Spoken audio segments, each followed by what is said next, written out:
ঊনকোটি জেলার ফটিকরায় বিধানসভায় একগুচ্ছ সরকারি কর্মসূচিতে অংশ নেন মুখ্যমন্ত্রী ডাক্তার মানিক সাহা। আজ মুখ্যমন্ত্রী প্রথমেই সায়দারপাড় পঞ্চায়েতে সায়দারপাড় ও কুমারঘাটের সারদাপল্লীর মধ্যে সংযোগ রক্ষাকারী পাকা সেতুর আনুষ্ঠানিক ভিত্তিপ্রস্তর স্থাপন করেন। সেতু নির্মাণে ব্যয় হবে 11,78,83,000 টাকা। মুখ্যমন্ত্রী বলেন, প্রধানমন্ত্রী নরেন্দ্র মোদীর অ্যাক্ট ইস্ট পলিসির জন্য ত্রিপুরা সহ গোটা উত্তর পূর্বাঞ্চলের দ্রুত বিকাশ সাধিত হচ্ছে। অনুষ্ঠানে বক্তব্য রাখেন প্রাণী সম্পদ বিকাশ মন্ত্রী সুধাংশু দাসও।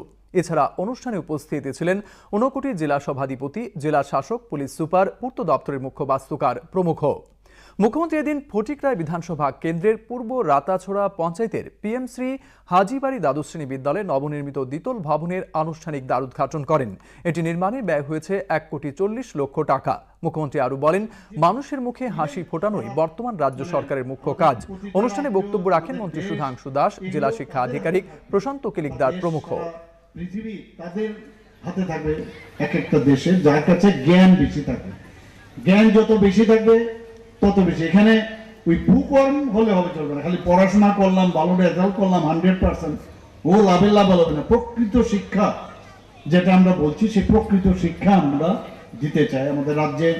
এখন কিন্তু আমরা বিদ্যাজ্যোতি স্কুল আমরা শুরু করেছিলাম, আপনারা জানেন। প্রথম রেজাল্ট খারাপ হয়েছিল, কিন্তু পরবর্তীতে আমরা কিন্তু বিদ্যাজ্যোতি স্কুলে এখন আমরা রেজাল্ট আমরা পাচ্ছি। এখন ভালো রেজাল্ট হয়েছে গত বছরে। আমাদের যে শিক্ষা সেটা হচ্ছে নৈতিকতার শিক্ষা আমরা দেওয়ার চেষ্টা করছি। Tripura school board of secondary education তারা চেষ্টা করছে, আমরাও মনিটর করি। কথা হয় যে নৈতিকতার পার্ট ভেরি ইম্পর্টেন্ট। যারা একবার অনৈতিকতার দিকে যাবে তারা কিন্তু নৈতিকতার দিকে আসতে চায় না। সফলতা কোনো চূড়ান্ত সীমানা নয়, এটা একটা চলমান পদ্ধতি।